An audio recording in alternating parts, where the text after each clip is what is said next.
Hey guys, this is OddOneGaming and today's video is sponsored by Dragonair Silent Gods.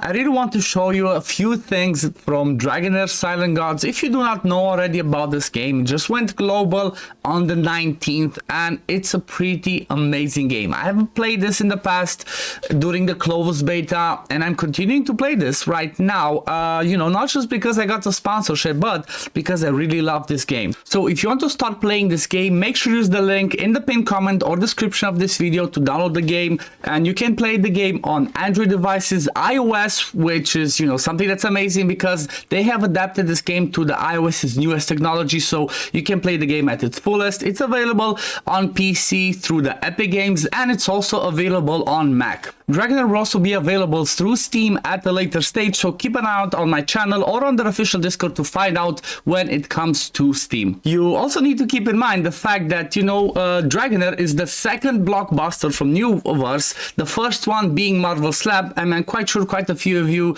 already know how successful Marvel Snap has been. I want to tell you today 5 reasons why I believe you guys should start playing Dragonair Silent Gods, and these are the best things that I could think of. First of all, when it comes to a game, so number 1 is going to be the graphics. Okay, so if we're talking about the graphics in this game, you know what, most of you watch me here because of Raid Shadow Legends, but I mean, honestly, if you look at the quality of this one, we've been talking for a long time saying that Raid Shadow Legends has the best graphics, nothing can compare to it. I mean, come on, tell me this is not the same, if not even better than Raid graphics. Like they have everything looks so crisp, everything looks awesome. Like we can even go into one of the dungeons to show exactly how some battles look and just to have an idea overall of the graphics again. So there's different things in this game that you can do. It has the same elements as Raid Shadow Legends. It has the gacha system where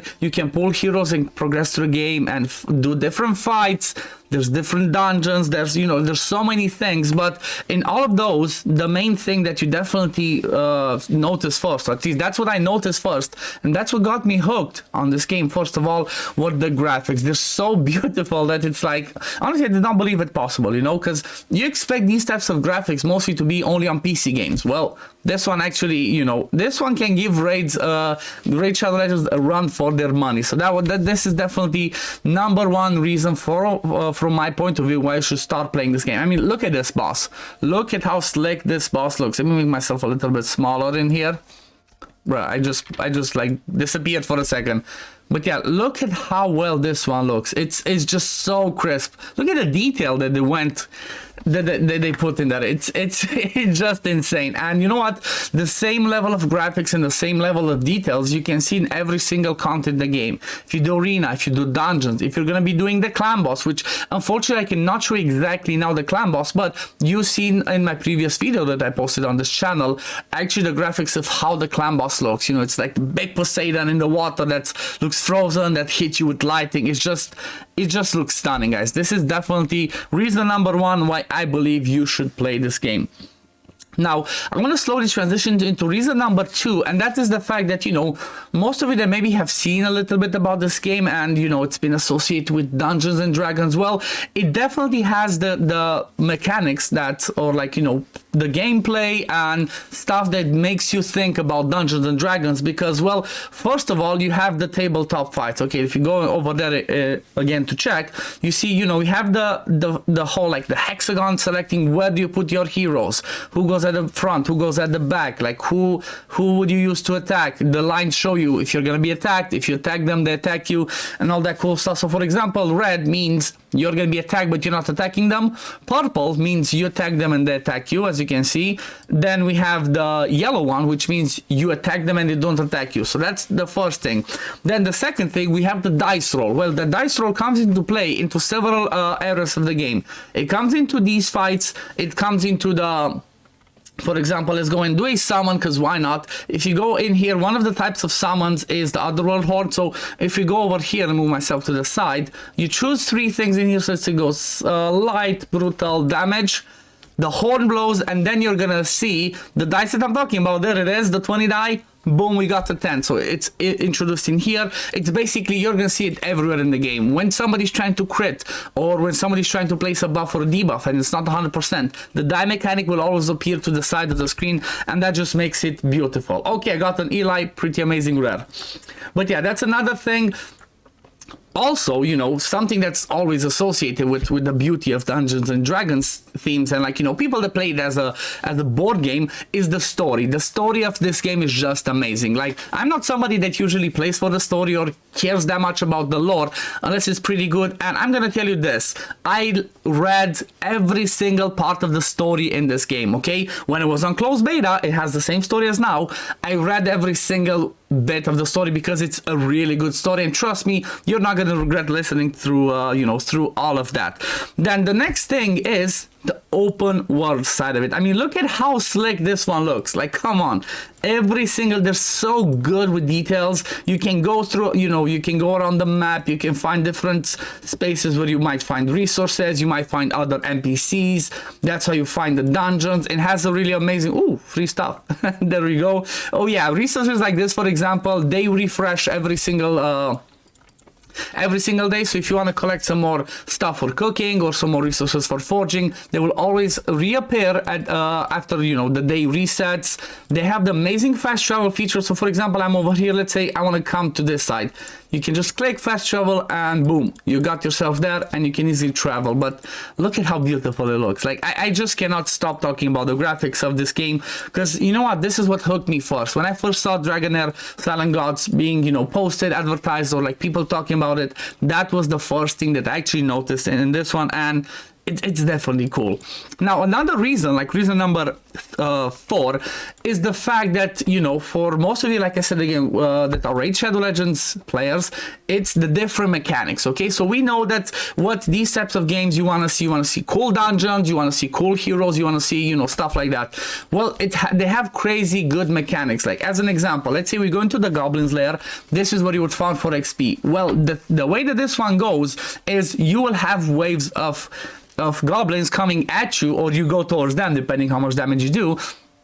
And you got to kill them in as fast time as possible, okay? So, for example, if I go and do this fight over here right now, I might not do the best because I have myself a... actually, I might do good because I put the right team, but my tank will not do much in here because he doesn't do that much damage. If you had a healer in your you know, main team, the healer might not be the best because, again, you don't need healing necessarily. If you do enough damage for this, you should win. And when it comes to damage, you know, just like any other game, there's AoE damage dealers, there's single target damage dealers. So, for example, for the Goblin, you will always want to have AoE damage dealers in here because look at that, boom, all that damage, we clear through the way fast and then we move on to the next one. And this is where, like I said, having a tank or having a healer does not really matter. If you do enough damage, you're just gonna kill him and it's not gonna matter. And this is just one of the examples. There's several of them, okay? There's 3 gear dungeons, there's 2 rune dungeons, which are kind of like the accessories for raid players. Then there's the clan boss, then there's gonna be some other end game dungeons. So there's so much to it that it's definitely gonna keep you, you know, keep you intrigued, keep you playing, keep you testing, because that, you know, that's the beauty of these games.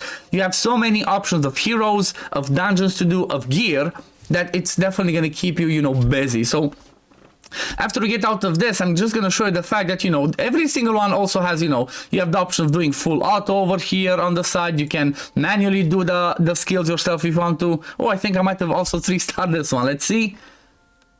Almost 3-star. They could have passed the next one, but yeah, it's got definitely a ton of mechanics. Again, like I said, when it comes to the gear, I cannot show you a lot right now because, you know, I'm still in the early game, but look at how these are all the gear sets that are in the game. So there's a ton to play with, there's a ton to experiment with. The artifact system, again, is amazing. This is just mind-blowing. There's so many artifacts, and it has a really cool way of actually getting them. So the way you get artifacts is by getting dupes. So it already has a dupe system implemented. So the more dupes you have, the more resources you get. If you go over to the shop, to get ourselves the artifacts. So there are the rare artifacts, there are epic, there's legendary, and then there's exclusive. So there are tons of artifacts to get, and each of these ones have like some unique mechanics. So like this one, the wearer heals an ally with battle skill. There's a 50% chance of granting extra, and that's like a pretty big boost of healing. So there's so many things to do. It's just crazy. And now the last point that I really want to cover is the fact that, you know what, this game is 100% free to play friendly. The reason I'm saying that is I've already played, like I said, this game in the closed beta, and basically you can do every single thing in the game. You can beat absolutely everything in the game just as, you know, as a free to play player. So but what do I mean by that is, well, you don't necessarily need legendaries to beat this game. Okay, so that makes it so much easier to actually do it. I'm just gonna show you like a quick let me see, where is it? I have a quick clip, for example, which OddOneGaming has shared with me. So this is from the previous one. Okay, the highest level of ancient battlefield, which is one of the dungeons. These are all the teams that were used, and what do you see that they all have in common? No legendary used. Okay, this is something that I have screenshots for every single one of the dungeons where people beat them. You know, they beat the dungeons, they beat all the stages without requiring any legendaries. Okay, and you know what, you can get lots of epics just from summoning your starlight die. Okay, so if you look over here, if you check the rates, it says that you can summon let me see, what is it for the starlight die? Okay, Starlight Ride, there's a 3% chance to get an epic, 20% chance to rare. If you fail to summon a rare a few times in a row, guaranteed a rare. So you have also guaranteed chances to get rares and epics, but you know, you're gonna get so many Starlight Die that you're eventually gonna get more and more epics. Plus, there's lots of free champions that are actually good, you know, like as an example, you start with the Adventurer. He's your main focus, he's the best one. The second one, you get Exandra, which is a healer. She's an amazing healer, she can carry you through the end game. Third one, Notira, she's a pretty good, she's not, you know, top tier, the best, but she's, you know, the next level down, good DPS. Horus, we get as a third, like a, you know, 3-day login champion, and again, he's an amazing tank. So you get so many good things that you can beat this game as free to play, and that's what I like about it. You can beat this game without legendaries. It's really fun, it's really free to play friendly. But again, I want to mention to you guys, if you have not started playing this game yet, what are you waiting for? What are you waiting for? Use the link in the description and in the pinned comment. Doesn't matter if you're on PC, if you're on mobile, if you're on Mac, this game is available on every single platform. Make sure you start playing Dragonair today. And yeah, again, thank you Dragonair Silent Gods for sponsoring this video. But yeah, this is gonna be it for the video today, guys. Thank you for watching. If you do enjoy my content, don't forget to like this video, subscribe to the channel to see when I upload next, and I'm gonna see you all in the next one. Peace, love, take care everyone. Bye guys.